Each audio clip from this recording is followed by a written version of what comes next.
Hello friends, ഇന്ന് ഞാൻ മുരിങ്ങയില വെച്ചിട്ട് ഒരു മുരിങ്ങയില മുട്ടത്തോരനാണ് ഉണ്ടാക്കുന്നത്. ഇത് നല്ല ഹെൽത്തിയാണ്, നമുക്ക് പെട്ടെന്ന് തന്നെ ഉണ്ടാക്കിയെടുക്കാനും പറ്റും. അപ്പോൾ നമുക്ക് എങ്ങനെ ഈ നാടൻ വിഭവമായ മുരിങ്ങയില മുട്ടത്തോരൻ ഉണ്ടാക്കുന്നതെന്ന് നോക്കാം.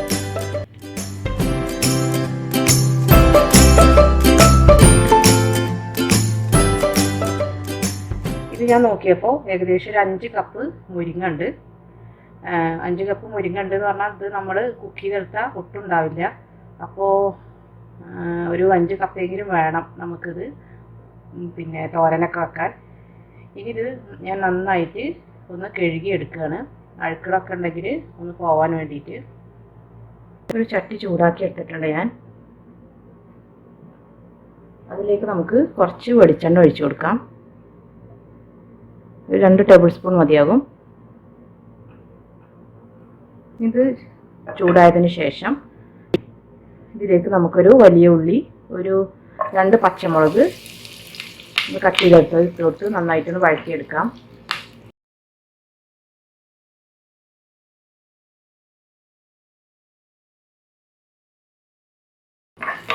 ഇത് ഇത്രയും വഴണ്ടാൽ മതി. നമുക്കിതിലേക്ക് കുറച്ച് ഉപ്പ് ഇട്ട് കൊടുക്കാം.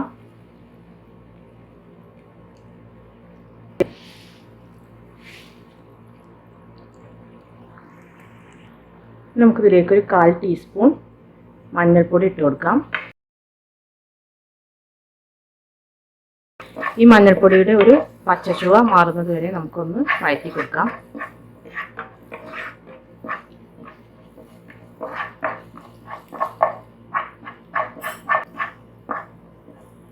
ഇനി നമുക്കിതിലേക്ക് ചേർക്കേണ്ടത് ഒരു 1/4 കപ്പ് തേങ്ങയാണ്. അത് നമുക്കിതിലേക്ക് ഇട്ട് കൊടുക്കാം. ഇതുകൂടെ ഒന്ന് ചെറുതായിട്ട് വഴറ്റി കൊടുത്താൽ മതി. തേങ്ങ നന്നായിട്ട് ഫ്രൈ ആവണമെന്നൊന്നുമില്ല, ഒരു 2 മിനിറ്റ് ഒന്ന് വഴറ്റി കൊടുത്താൽ മതി.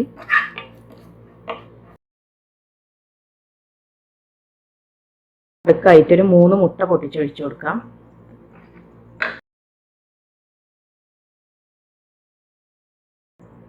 ഈ മുട്ടയിലേക്ക് അല്പം ഉപ്പിട്ട് കൊടുക്കാം. ഒരു 1/4 ടീസ്പൂൺ മുളക് പൊടി കൂടെ ചേർത്ത് കൊടുക്കാം. നമുക്കിത് നന്നായിട്ടൊന്ന് ചിക്കിയെടുക്കാം.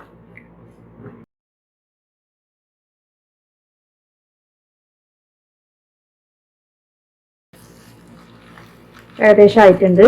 നമുക്ക് എല്ലാം കൂടെ ഒന്ന് മിക്സ് ചെയ്തെടുക്കാം.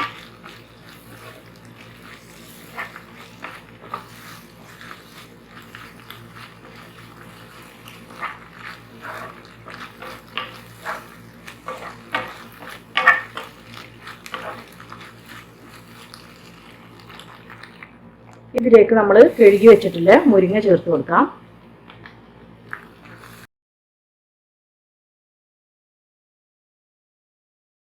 ഈ മുരിങ്ങയിലേക്ക് ആവശ്യമുള്ള ഉപ്പും കൂടെ ചേർക്കാം.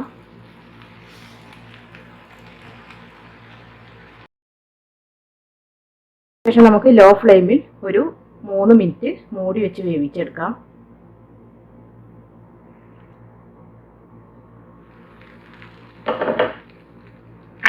ഇത് നമുക്ക് നന്നായിട്ടൊന്ന് മിക്സ് ചെയ്തെടുക്കാം. അപ്പോൾ മുരിങ്ങ ഏകദേശം വേവായിട്ടുണ്ട്.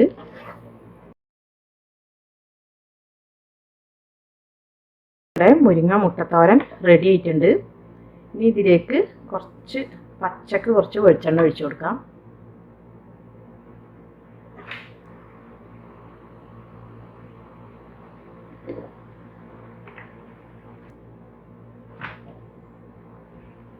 ഇത് ഒന്നുകൂടെ മിക്സ് ചെയ്തെടുക്കാം.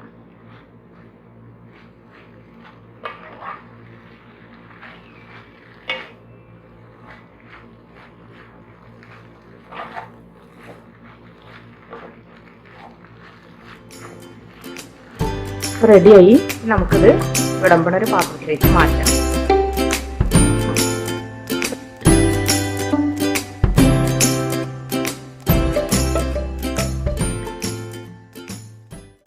അപ്പോൾ നമ്മുടെ മുരിങ്ങയില മുട്ടത്തോരൻ ഇവിടെ റെഡി ആയിട്ടുണ്ട്. ഇത് നമ്മുടെ സാധാ ചോറിൻ്റെ കൂടെ നല്ലൊരു കോമ്പിനേഷനാണ്. അപ്പോൾ എല്ലാവരും ഇതൊന്ന് ട്രൈ ചെയ്ത് നോക്കണം. എൻ്റെ വീഡിയോസ് ഇഷ്ടമായാൽ നിങ്ങൾ ലൈക്ക് ചെയ്യാനും ഷെയർ ചെയ്യാനും സബ്സ്ക്രൈബ് ചെയ്യാനും മറക്കരുത്. ഇനി അടുത്ത നല്ല റെസിപ്പിയുമായി വരുന്നത് വരെ താങ്ക് യു.